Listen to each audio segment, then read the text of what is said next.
Subscribe now and press the bell icon. Never miss an update.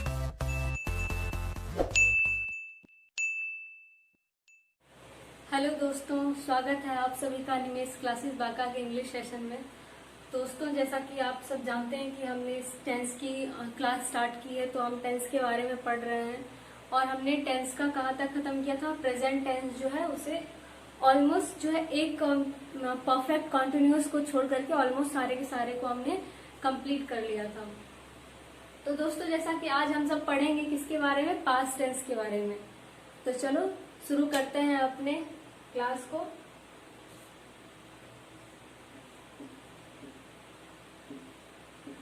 किसके बारे में पढ़ेंगे, तो पास्ट टेंस के बारे में।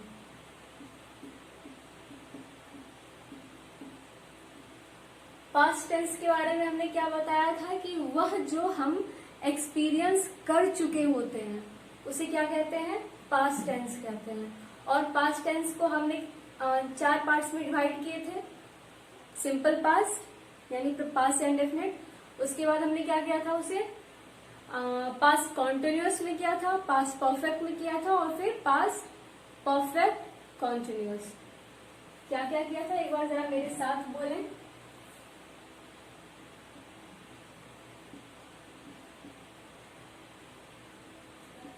सिंपल पास्ट,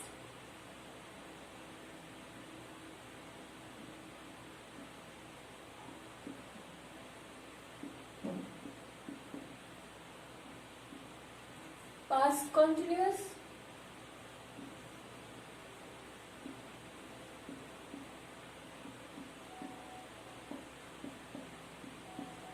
पास्ट परफेक्ट और एक था पास्ट परफेक्ट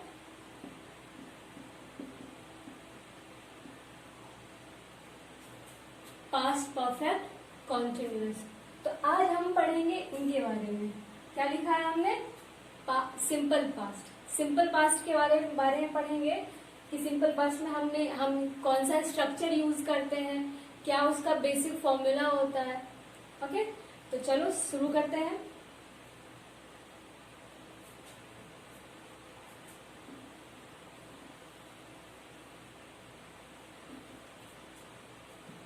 दोस्तों, जैसे कि आपने जाना था कि एक छोटा सा कुछ कमेंट आया था कि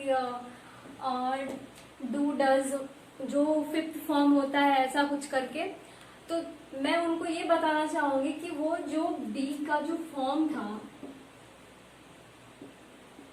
इज, एम और आर, और दूसरा फॉर्म था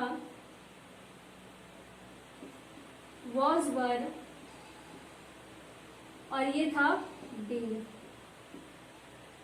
तो मैं उनको बताना चाहूंगी कि ये प्रेजेंट में इज, एम, आर का फॉर्म यूज होता है किसके लिए, तो कॉन्टिन्यूअस के सेक्टर में, है ना। और उसके बाद ये वाज, वर का यूज होता है, ठीक है। ये पास्ट के सेंस में होता है और ये होता है जो भी है परफेक्ट के सेंस में वर्ब 3 का यूज करते हैं हम, ठीक है। तो बात आती है सिंपल पास्ट की। सिंपल पास्ट हम किसे कहते हैं, वो काम जो हमने कर लिया है उसे सिंपल पास्ट कहते हैं, ठीक है। तो पास्ट, सिंपल पास्ट का एक, जैसे कि प्रेजेंट इंडेफिनिट को हमने 2 सेक्टर में डिवाइड किया था, वैसे ही सिंपल पास्ट को हम 2 सेक्टर में डिवाइड करेंगे। पहला होगा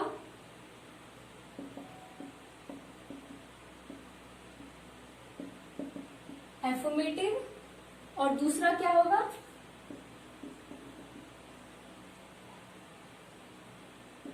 नेगेटिव या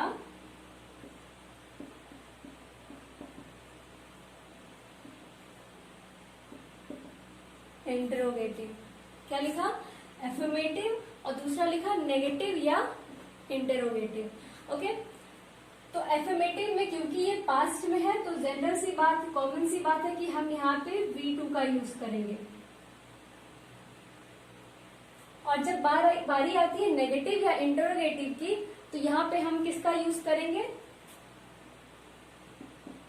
डिड प्लस B1। अब बहुत सारे लोग कहते हैं कि हम यहाँ पे जैसे बहुत सारा सेंटेंस ऐसा हो जाता है कि लोग कहते हैं कि जब यहाँ पे डिड पास्ट में हम बना रहे हैं तो हम यहाँ पे V2 का यूज क्यों नहीं करेंगे। तो मैं ये कहना चाहूंगी उनसे कि जब हमने पहले ही V2 फॉर्म का, जो V2 फॉर्म होता है, पहले ही पास्ट फॉर्म यूज कर लिया जो डू हेल्पिंग वर्ब है। ध्यान देना, मैंने क्या कहा, हेल्पिंग वर्ब, मैंने मेन वर्ब नहीं कहा है, मैंने कहा है हेल्पिंग वर्ब। ओके, तो डू जो हेल्पिंग वर्ब है उसमें जो पहला फॉर्म क्या होता है, प्रेजेंट के सेंस में डू या डज, पास्ट के सेंस में डिड, और लास्ट सेंस जो होता है वो होता है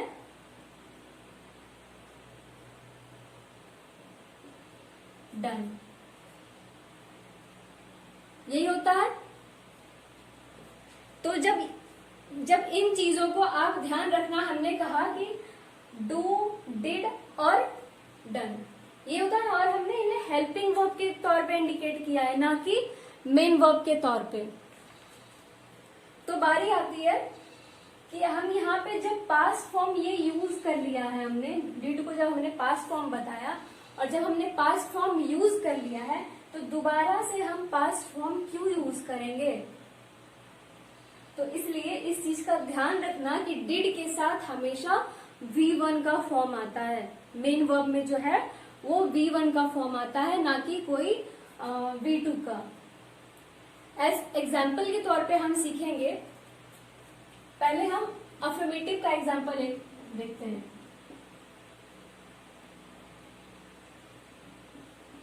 He ate a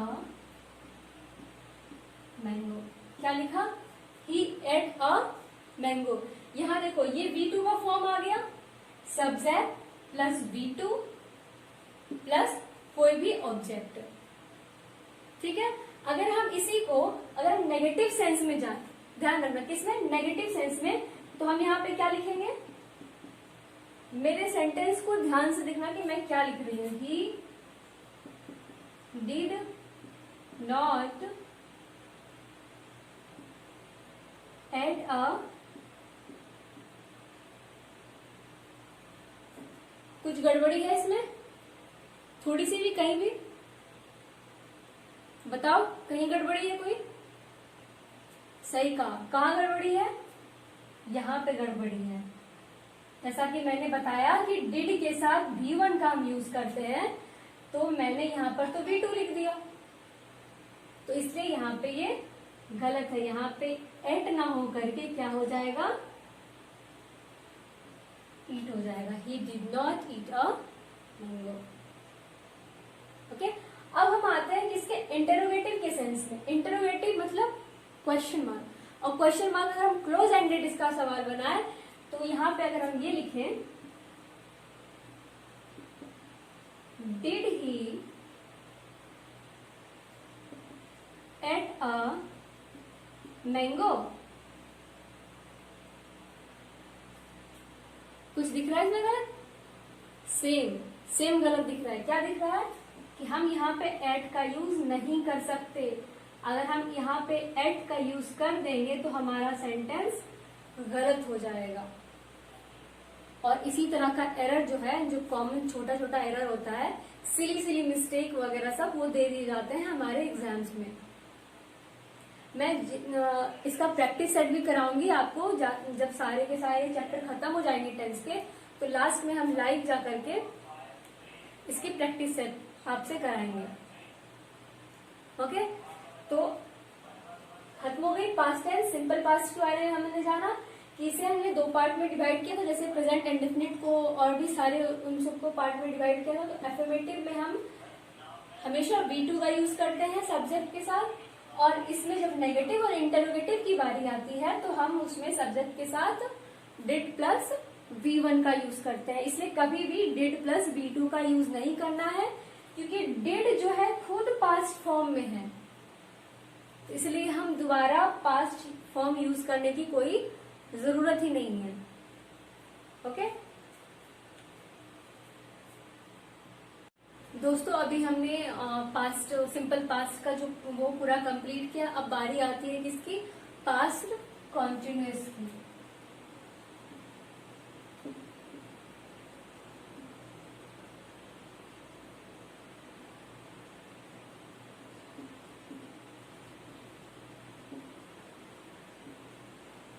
किसकी बारी आती है? पास्ट कॉन्टिन्यूअस की। पास्ट कॉन्टिन्यूअस की जो स्ट्रक्चर होता है वो जैसे कि प्रेजेंट कॉन्टिन्यूअस का हमने क्या कहा था कि is M R plus V1 का ING फॉर्म यूज होता है।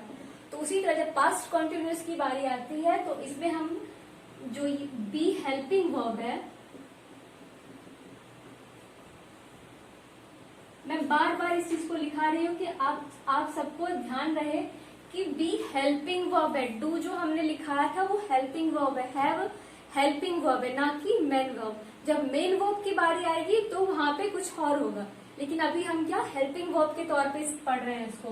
तो बी का जो प्रेजेंट फॉर्म होता है वो क्या होता है? Is, am and are. Past form होता है वाज, वर। और जो थर्ड फॉर्म होता है इसका यानी कि फ्यूचर के सेंस में वो होता है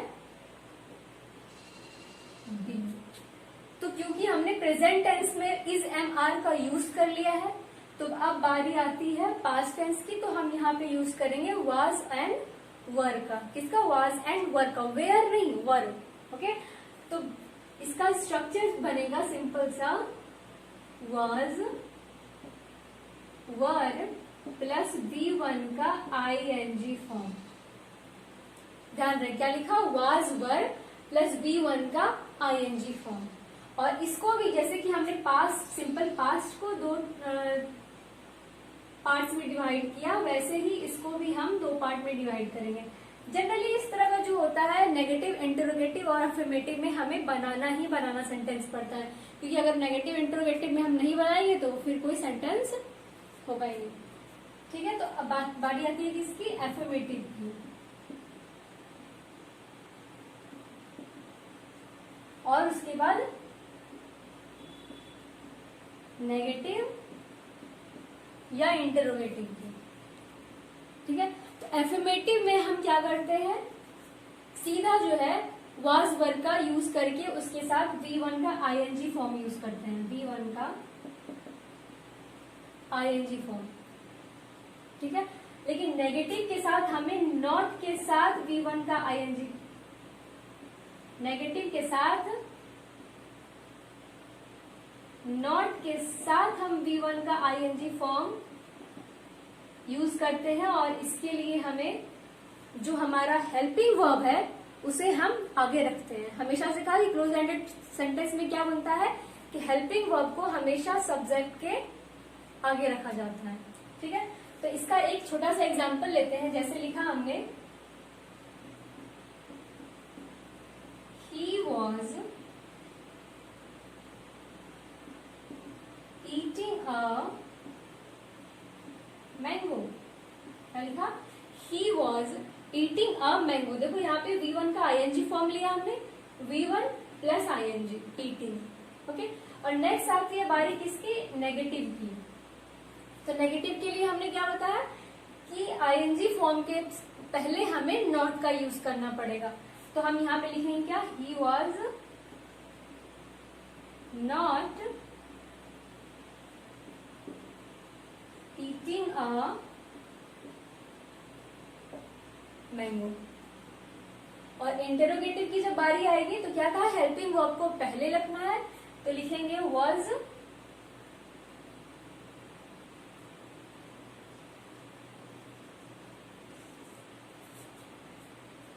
क्या लिखेंगे हम? वॉज ही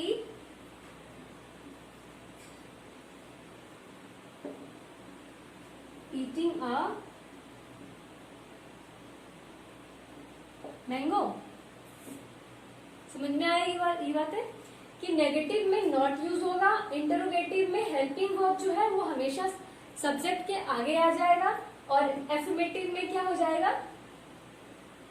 सिंपल है, सब्जेक्ट प्लस हेल्पिंग वर्ब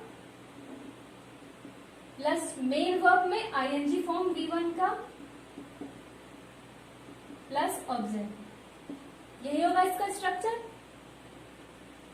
ठीक है, देखो स्ट्रक्चर स्ट्रक्चर तो बहुत इजी है, कोई भी जब आपको सेंटेंस पता होगा तो आप सेंटेंस देख करके स्ट्रक्चर बना लोगे, ठीक है। या फिर ऐसा भी कह सकते हैं कि अगर हम आपको स्ट्रक्चर बता दें तो स्ट्रक्चर से आप सेंटेंस बना सकते हो, ठीक है। तो दोनों एक दूसरे के जो है, तो ठीक है, बारी अच्छा हमने कंप्लीट कर लिया किसे, पास्ट कंटिन्यूअस को। अब बारी आती है किसकी दोस्तों, अब हम बात करेंगे पास्ट परफेक्ट के बारे में। अभी हमने पढ़ा सिंपल पास्ट, देन उसके बाद पढ़ा हमने पास्ट कंटिन्यूअस, अब हम पढ़ेंगे पास्ट परफेक्ट के बारे में। क्या लिखा हमने, पास्ट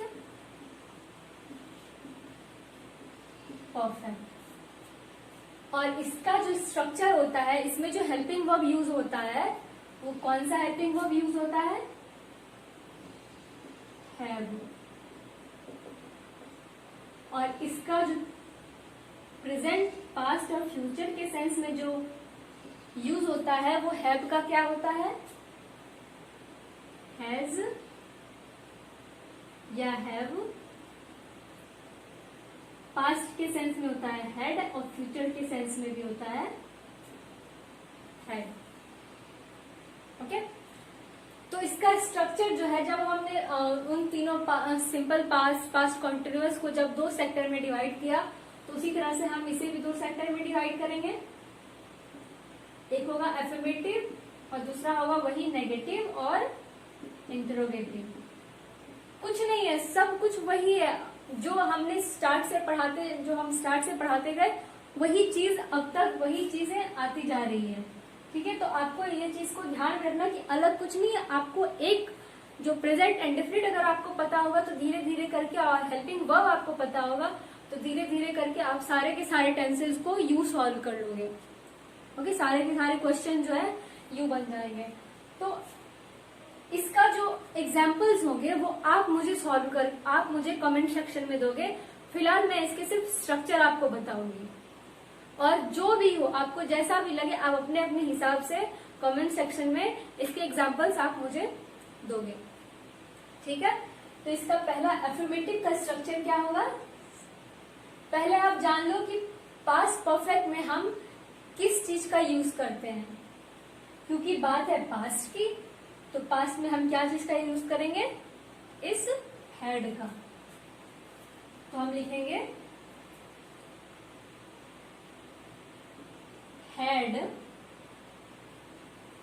और उसके बाद जब हमने हैड लिख दिया और उसके बाद हम किसका यूज करेंगे, वर्ब के तीसरे फॉर्म का। इसमें हम वर्ब के दूसरे फॉर्म का यूज नहीं करेंगे क्योंकि ये परफेक्ट है, और परफेक्ट के बारे में हमने क्या कहा था कि इसमें हम वर्ब का तीसरा फॉर्म यूज करते हैं, ठीक है। तो इसकी स्ट्रक्चर आती है subject plus helping verb plus main verb का तीसरा फॉर्म प्लस ऑब्जेक्ट, ओके। तो आप मुझे इसका एग्जाम्पल कमेंट सेक्शन में आप मुझे दोगे, ठीक है। बात आती है नेगेटिव की, तो नेगेटिव में क्या होगा, बस कुछ नहीं, इन सब जगह पे एक छोटी सी जगह होगी जहां पे हम नॉट लिख देंगे, जैसे कि subject plus helping verb plus not plus main verb का तीसरा फॉर्म और उसके बाद ऑब्जेक्ट। और वैसे ही आती है बात किसकी, इंट्रोगेटिव की।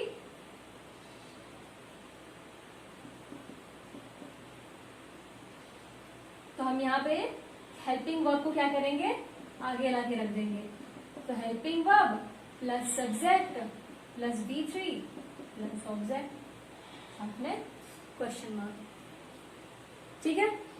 अब जो है, क्योंकि हमने past, simple past, past continuous और इसके बारे में जब हमने खत्म कर लिया, तो अब बारी आती है किसके बारे में जानने, किसके बारे में जानने की। जैसे कि हमने उस दिन बताया था आपको प्राइमरी वर्ब्स के बारे में। तो प्राइमरी वर्ब्स में छोटी सी, एक बहुत ही छोटी सी जो मैं लिखना उस वक्त भूल गई थी, तो मैं आज आपको वो चीजें जो है क्लियर करके एक अच्छे तरीके से बता दूं। जो मुझसे थोड़ी सी गलती हुई थी, आई एक्सेप्ट, आई एग्री। तो चलो चलते हैं उस पर। फिलहाल आप इन जो स्ट्रक्चर्स हैं उसको नोट डाउन कर दो।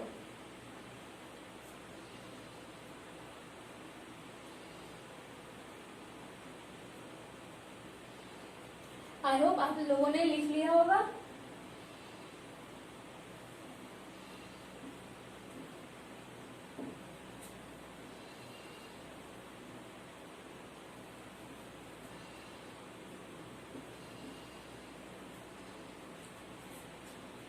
तो चलो शुरू करते हैं। पहला हेल्पिंग वर्ब क्या दिया था हमने, जो किसके लिए यूज किया था? पहला हेल्पिंग वर्ब लिया था डू। दूसरा हेल्पिंग वर्ब क्या लिया था? बी। और उसके बाद जो है लिया था हमने क्या? हैव। यही 3 हेल्पिंग वर्ब हमने लिया था। तो आपको ये समझना होगा कि जो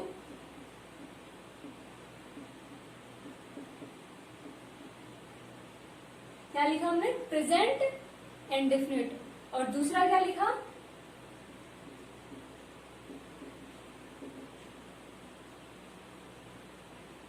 पास्ट इंडेफिनिट। तो डू का जो प्रेजेंट इंडेफिनिट में हम क्या यूज करते हैं? डू का फॉर्म डू या डज का। और पास्ट में जब हम पास्ट में जाते हैं तो अभी बताया कि कौन सा डू का फॉर्म ने हेल्पिंग वर्ब यूज किया था, तो हमने यूज किया था डिड। ओके, अब बात आती है बी की। ठीक है, तो बी की हमने प्रेजेंट, जो बी का जो है फॉर्म हमने कहां से यूज किया था? प्रेजेंट कॉन्टिन्यूअस से। कहां से यूज किया था? प्रेजेंट कॉन्टिन्यूअस से।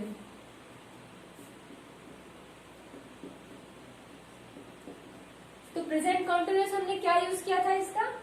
इज, एम एंड आर का फॉर्म। किसका यूज किया था? इज, एम एंड आर का फॉर्म। और पास्ट कॉन्टिन्यूअस में हमने अभी अभी क्या यूज किया? वाज एंड वर का। बारी आती है हैव की। तो हैव की जो है, क्योंकि हम इसे परफेक्ट के सेंस में यूज करते हैं, तो प्रेजेंट परफेक्ट में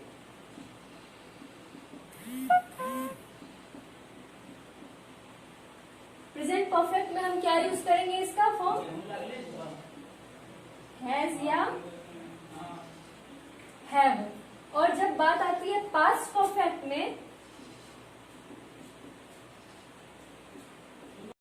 तो पास्ट परफेक्ट के जगह पे हम क्या यूज करेंगे? वर्ब का तीसरा फॉर्म। और यही जो हैज, हैव का जो तीसरा फॉर्म, दूसरा फॉर्म था हैड और तीसरा फॉर्म था, वो भी था हैड। तो अब हम यहाँ पे लिखेंगे क्या? हैड। तो ये जो तीनों डू, बी और हैव, ये क्या है? हेल्पिंग वर्ब है। क्योंकि और इसको हम एक नाम देते हैं, जैसा कि पिछले क्लास में भी हमने बताया था। क्या नाम दिया था हमने इसे? Primary verb. क्या नाम दिया था इसे? प्राइमरी वर्ब का। तो ये तो हो गया जो हम हेल्पिंग वर्ब का जिसमें हम यूज करते हैं। डू का कहाँ कहाँ यूज होता है, डज का कहाँ कहाँ यूज होता है, और हैज, हैव का कहाँ कहाँ यूज होता है। और इसे हम क्या कहते हैं? प्राइमरी वर्ब कहते हैं। अब बारी आती है, क्योंकि हमने जो है प्रेजेंट खत्म कर लिया, पास्ट खत्म कर लिया, और अब बारी आई किसकी? फ्यूचर टेंस की। और फ्यूचर टेंस के बारे में हमने क्या कहा था? कि वक्त का, समय का वो हिस्सा जो सिर्फ हमारे दिमाग में है, ना हमने उसे एक्सपीरियंस किया है, ना हम उसे एक्सपीरियंस कर रहे हैं। यानी समय का वो हिस्सा जो सिर्फ हमारे दिमाग में है। तो चलो शुरू करते हैं फ्यूचर को।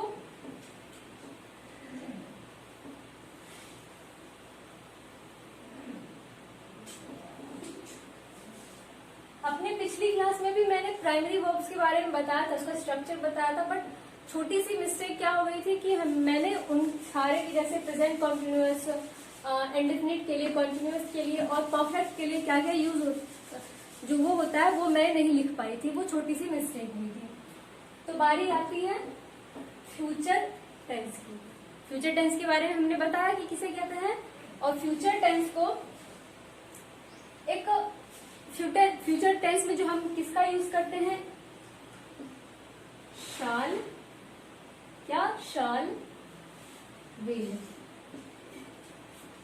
इन्हीं दो चीजों का यूज होता है, शाल एंड विल का यूज होता है। देखो अधिकांशतः बहुत से ऐसे टीचर होते हैं जो कहते हैं कि आजकल हम विल का यूज जो है किसी के साथ भी यूज कर सकते हैं, ठीक है। शाल का यूज कम करके विल का यूज ज्यादा हो गया है। तो आपको ये समझना होगा कि शैल और विल का जो यूज होता है उसमें बहुत ही छोटी सी लाइन होती है, ठीक है। जिन्हें नहीं पार किया तो उसका मीनिंग अलग हो जाता है, और जिसे पार कर दिया उस सेंटेंस का अगर उस सेंटेंस में यूज कर रहे हैं तो उसका मीनिंग बिल्कुल ही बदल जाता है, ठीक है। तो इन चीजों का ध्यान रखना है, ये नहीं कि हम कहीं भी शैल का यूज कर दें और कहीं भी विल का यूज कर दें, ठीक है। तो चलो पढ़ते हैं कि क्या होगा। जो हमने कहा कि शैल और विल का जो बहुत छोटी सी लाइन होती है, इधर करने पे मतलब कुछ और होता है और उस तरफ जाने पे, लाइन के उस तरफ जाने पे मतलब कुछ और निकल जाता है। तो चलो शुरू करते हैं। बारी आती है शैल एंड विल की। तो शैल का यूज जो है हम वो किसके साथ यूज करते हैं? आई एंड वी के साथ। और वी का जो है हमेशा यूज किसके साथ होगा? अदर सब्जेक्ट के साथ, ठीक है। तो जब ऐसा होगा कि शैल का यूज आई वी के साथ कर रहे हैं और विल का यूज अदर सब्जेक्ट के साथ कर रहे हैं, मतलब आई वी को छोड़ करके जो भी सब्जेक्ट है उनके साथ, तो ये जो फॉर्मेशन बनेगा ना,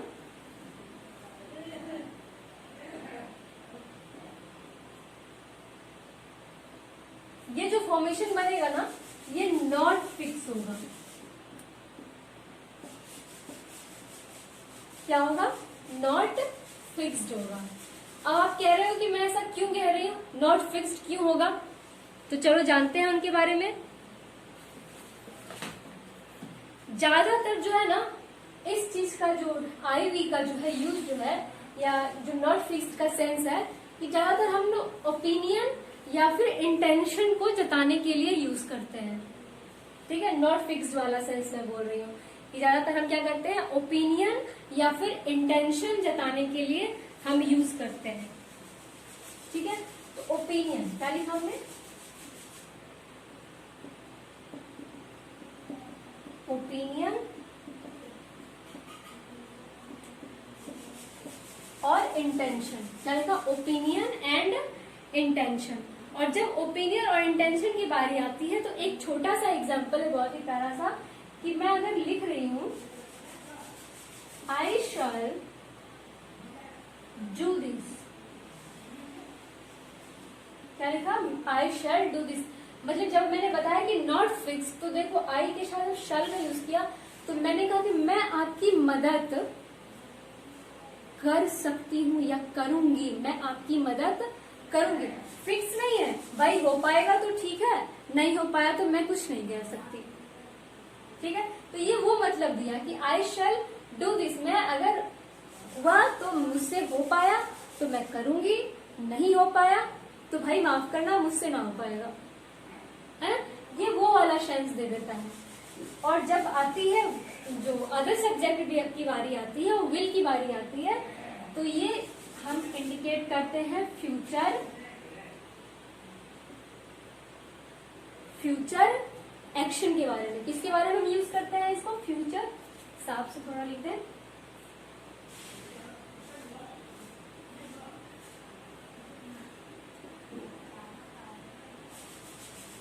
फ्यूचर एक्शन। फ्यूचर एक्शन के सेंस में जब हम इसका यूज करते हैं तो हम एक बहुत ही छोटा सा एग्जाम्पल, इसको एग्जाम्पल के तौर पे समझेंगे कि Ram will go to Patna tomorrow. क्या बताया? कि Ram will go to Patna tomorrow. लिख देते हैं हमसे।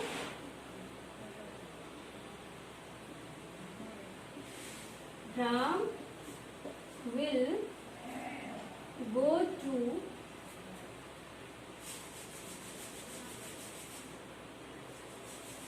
पटना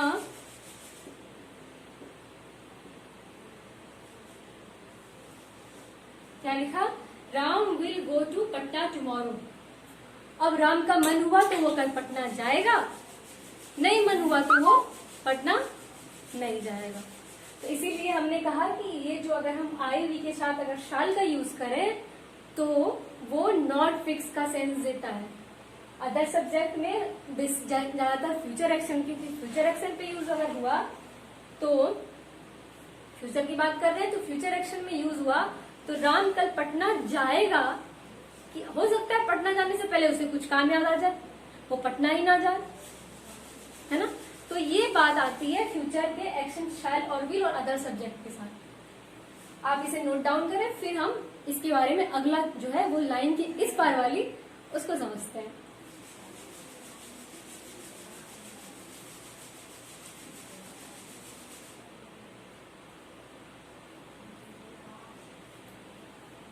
आई होप आप लोगों ने लिख लिया होगा इसे।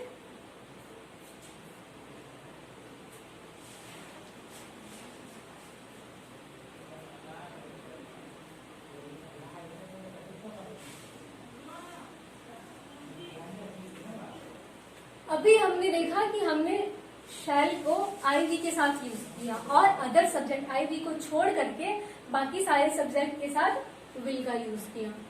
ठीक है, अब जो है हम जस्ट उल्टा कर देंगे। क्या करेंगे? उल्टा कर देंगे और यहाँ पे विल के साथ जो है हम आई एंड वी का यूज कर देंगे एंड अदर सब्जेक्ट के साथ शाल का यूज कर देंगे। ध्यान रखना, जस्ट उल्टा कर दिया। आई वी को इधर कर दिया क्योंकि पहले इधर था और अगर सब्जेक्ट इधर था तो बस इस तरफ कर दिया। ठीक है, देख रहे हो आप सब। और ये जब हम यूज करते हैं अदर सब्जेक्ट के साथ शैल का और विल का जो है आई वी के साथ यूज करते हैं तो ये जो सेंस देता है वो देता है फिक्स का। चीजों को ध्यान से समझना, क्या चीज का सेंस देता है ये? फिक्स्ड का, कि जो भी होगा भाई हम तो करके ही दिखाएंगे। जैसे आप लोगों ने क्या तय किया है कि मुझे जॉब तो लेनी ही लेनी है, मैं जॉब लेकर के ही रहूंगी या रहूंगा, है ना। यहाँ पे जब मैं ये कह रही हूँ कि मैं जॉब लेकर के ही रहूंगी या रहूंगा तो यहाँ पे हमें स्ट्रॉन्ग डिटर्मिनेशन का दिखा रहा है। तो स्ट्रॉन्ग डिटर्मिनेशन की जगह पे हम यहाँ पे विल का यूज करेंगे। समझ में आया ये चीज? जब आपकी डिटर्मिनेशन वीक हो तो हम वहां पे आई के साथ आई वी के साथ शैल का यूज करते हैं और जब हमारी डिटर्मिनेशन स्ट्रांग हो, दृढ़ इच्छा शक्ति हो हमारी कि हम ये करके ही दिखाएंगे चाहे हमारे रास्ते में कितनी भी परेशानियां खड़ी हो जाए, तो वहां पे हम आई के साथ वी के साथ विल का यूज करते हैं। समझ में आया? ऐसे भी समझ लो, हमारा कहते हैं ना विल पावर स्ट्रांग होना चाहिए।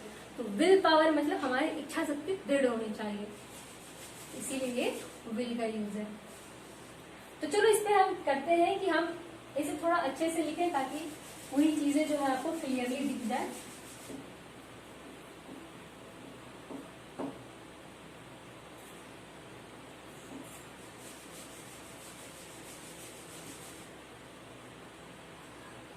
शाल एंड विल। शाल का यूज किसके साथ? अदर सब्जेक्ट के साथ।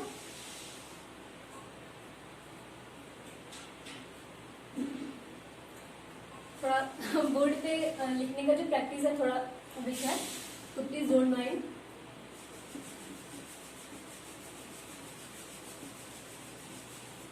और विल का यूज किसके साथ? आई एंड वी के साथ। और ये कैसा सेंस देता है?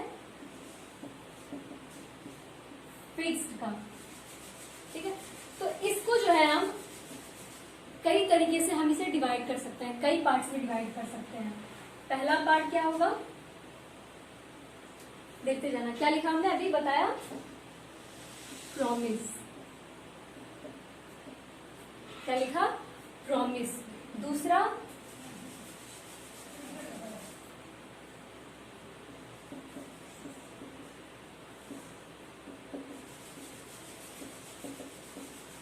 डिटर्मिनेशन मतलब इच्छा शक्ति। ठीक है, तीसरा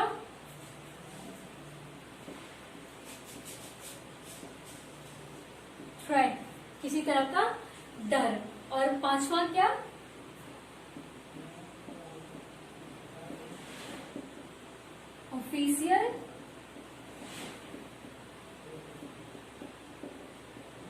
इंस्ट्रक्शन।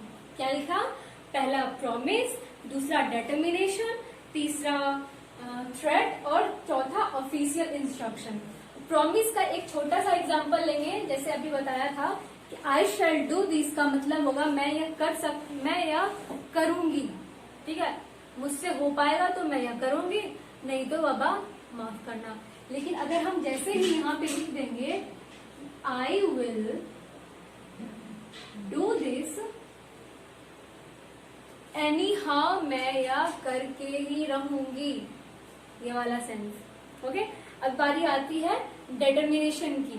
तो डिटर्मिनेशन में जैसे हमारी इच्छा शक्ति क्या है, हम स्टूडेंट है, हमारी इच्छा शक्ति क्या है कि हमें अपना कोई ना कोई एग्जाम, जैसे अगर कोई रेलवे का प्रिपरेशन कर रहा है तो उसका डिटर्मिनेशन, स्ट्रॉन्ग डिटर्मिनेशन क्या होगा कि ही विल क्वालिफाई वी, जैसे हम स्टूडेंट्स हैं उसके बारे में हम क्या कहेंगे, we will qualify this examination, हम यह एग्जाम निकाल के ही रहेंगे, चाहे हमें उसके लिए दिन रात एक चूना करना पड़े। ठीक है, तो इसका लिखते हैं हम we will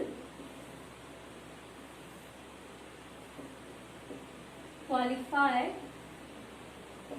this exam। क्या लिखा हमने? हम यह एग्जाम क्वालिफाई करके ही रहेंगे, चाहे हमें इसके लिए कितने भी मेहनत क्यों ना करनी पड़े। बारी आती है थ्रेट की। ठीक है, किसकी बारी आती है? थ्रेट की। तो ध्यान रखना मैंने क्या लिखा है कि अदर सब्जेक्ट के साथ शैल का यूज करना है एंड आई वी के साथ विल का यूज करना है, ये। ओके, तो जब थ्रेट की बारी आती है तो एक एग्जांपल है छोटा सा, मुझे बस ये आप लोग बताना कि मैं तो बस ऐसे बता दूंगी, आपको कमेंट सेक्शन में बताना है कि वहां पे क्या यूज होगा। ठीक है, तो छोटा सा एग्जांपल लेते हैं।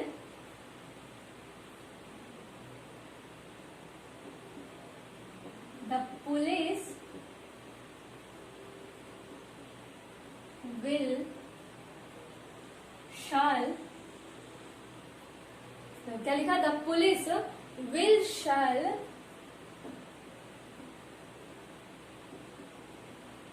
catch the, क्या लिखा? द पुलिस will या shall catch the, एक तरह का डर है चोर के मन में कि पुलिस जो है उसे पकड़ लेगा। अब मुझे ये बताओ, मैंने लिखा विल और शैल, मैं इसके आंसर जो है आपको बता देती हूँ। अभी एक छोटा सा क्वेश्चन मिलेगा आपको, उनका आंसर जो है आपको कमेंट सेक्शन में बताना है कि हम यहाँ पे पुलिस के साथ शैल का यूज करेंगे या विल का यूज करेंगे। तो मुझे आप इसका आंसर कमेंट सेक्शन में बताना, क्योंकि मैंने बता दिया है कि आई वी के साथ हम विल का यूज करेंगे और जैसे ही शैल का हो जाए वो है वो अदर सब्जेक्ट के साथ यूज करेंगे। बार बार मैं इस चीज को इंडिकेट कर रही हूँ। ठीक है, बारी आती है ऑफिशियल इंस्ट्रक्शन की। जो आपके ऑफिसेज में, कार्यालय में जो हमें इंस्ट्रक्शन दिए जाते हैं उसकी बारी आती है। जैसे आप लोग एग्जाम में जाते हो तो जब जो हमारा एडमिट कार्ड होता है, हम लोग जब एग्जाम में जाते हैं तो जो हमारा एडमिट कार्ड होता है तो उसमें एक छोटा सा वाक्य लिखा होता है, वो हर कोई पढ़ता होगा। लिखा होता है नो कैंडिडेट विल, मैं इसे बोल रही हूँ, no candidate will shall bring his her phone. क्या लिखा, क्या बोला हमने कि नो कैंडिडेट